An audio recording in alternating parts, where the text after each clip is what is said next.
Hello, I'm Stephen and I'm making a rare appearance in front of the camera to talk about my Dodge weapons carrier. Part 1 of this video covers the first time I saw the Dodge and up to the point of buying it and bringing it home. If the video goes well, part 2 will cover the maintenance and then the conversion or the additional conversion to a flying control vehicle. And if that goes well, part 3 will then cover the more recent stripping it back down again and converting it back to olive drab as you see it today. If you look through my recent videos, you'll have seen that the Dodge was repainted back into olive drab in the autumn of 2021, just in time for the Remembrance Service events in November. Like my other two vehicles, it's painted in the markings of the 100th Bombardment Group, one of 41 bomb groups in the US 8th Air Force. I've had a long interest in the 100th Bomb Group, dating back to the early 1980s. It was a Roger Freeman series of books on the mighty 8th Air Force which first sparked this interest. This was the reason my radio-controlled B-17s were painted as Hang the Expense, a well-known but short-lived B-17 from the 100th Bomb Group.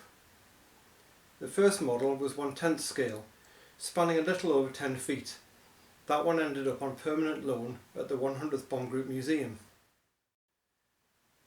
In 1995 I completed a larger 1/6 scale B-17. This time with a wingspan over 17 feet and around about 12.5 feet long. It made its first flight in August 1995 and its last at the former RAF Seething in August 2004. Coincidentally, the real Hang the Expense made an emergency landing at this airfield in 1944. The model was retired from flying in 2004 and by 2005 I'd started down the military vehicle road. Not wanting a Dodge that looked like every other weapon carrier, through December 2021 I added a field modification crane to the back. The design was typical of the type of changes made by Army Air Force personnel to make maintenance easier on airfields in East Anglia. Compared to something like a number 7 set crane, it was fairly lightweight, simple to build and easy to rig. For most of my ownership, the Dodge was a flying control vehicle, painted black and white checkers so it would stand out on an airfield because you don't want to get run over by an aeroplane. Flying control trucks and caravans were used to marshal aircraft on big missions. When you had, say, 50 to 70 aircraft all heading towards one runway, it was much easier to control the aircraft from the end of that runway rather than a brick control tower that could be maybe 3/4 of a mile away, lost in the fog. The first time I saw the Dodge was in April 2008 at Troutbeck Village for their 1940s day. At the time it was owned by a guy living in Kendal. It was still pretty much a standard Dodge but had been painted in black and white checkers, and he had some radio equipment and signal lights in the back. When it was imported it was still in the standard olive drab finish. The owner kept it like that for a few years before repainting it in checkered markings for 2008. He also had an interest in the 100th Bomb Group, hence the markings. We got chatting at Troutbeck and decided that we'd try and get both vehicles together for some of the shows. It didn't take long before our first show together in early May, the Battle Group North event at the Yorkshire Air Museum, the former RAF Elvington. By this time I'd started to convert the Jeep into an airfield follow me vehicle to better fit in with the look of the Dodge at displays. The Dodge owner had quite fancied a flying control caravan to tow behind the Dodge, something that he could sleep in as well, but the roads around the Lake District together with storage problems meant that this was impractical. While at Elvington I suggested that if a caravan wasn't practical, why not convert the back of the Dodge instead? Making it look like many of the typical field modification airfield vehicles, we could add a wooden body, an observation dome and fit the back out with aircraft radios. He liked the idea. So one sunny July weekend, we met up and work began. Before the trip I'd penciled together some ideas on how we could best do the conversion. While some glue was used on the corner planking around the top of the body, most of the panels were assembled with bolts.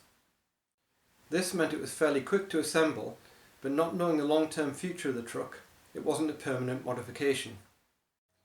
The owner still wanted to be able to see to the side and the rear for driving, so we made fold-down panels on the sides and the rear doors were removable for better vision. Most of the building work was completed during that weekend, with painting following soon after. Here's a short video of the Dodge in a parade in 2009 showing the completed conversion.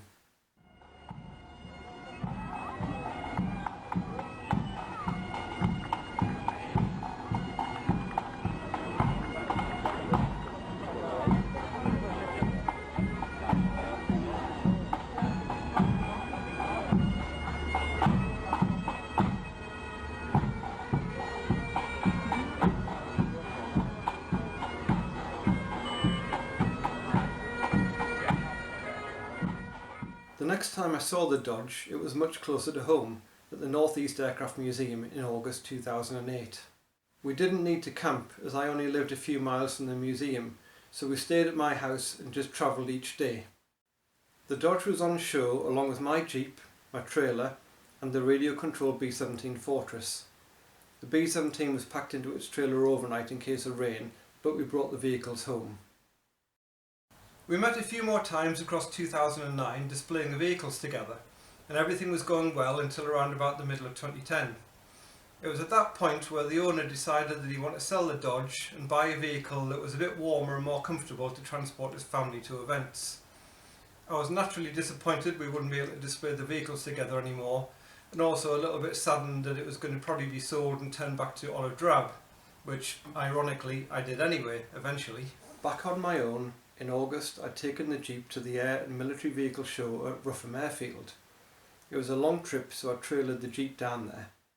I was set up along with the other US Army Air Force reenactors for the weekend, but spent the airshow day working on the flight line using the Jeep as a follow-me vehicle.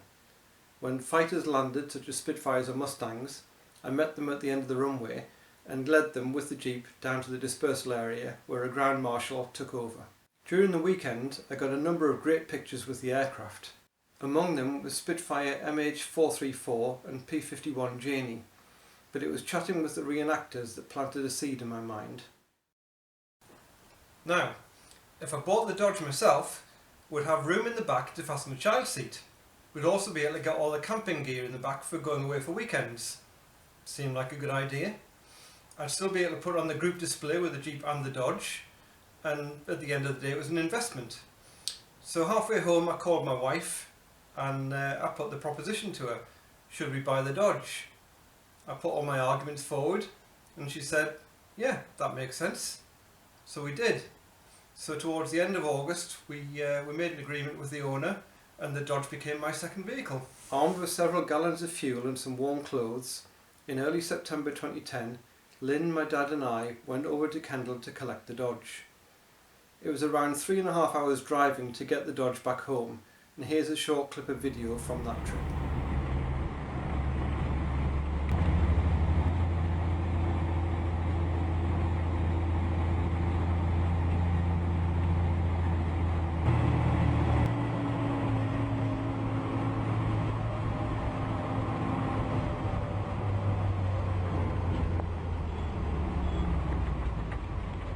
We made a short stop just south of Durham as the fuel level was getting low, so added another couple of gallons before finishing the trip to Washington. We made it home around 5:30, parked up on the drive and unpacked all the accessories, then put the canvas over the truck for the night. There were a number of things that needed looking into as a result of the drive, and that was going to lead to some maintenance before the next season, but at least the truck was now home where I could work on it. Through a local military vehicle owner, about 3 weeks after bringing the Dodge home, I found a space in a barn about 5 miles away. I would have liked to keep the Dodge at home, but it wouldn't fit in the garage. The barn was a good compromise to keep it undercover, but also not too far away. Well, we've made it to the end of part 1 of the video about the Dodge. That seemed to go fairly well, so hopefully there'll be a part 2 and part 3 to follow, though I'm not quite sure how soon. Thank you for watching. Goodbye.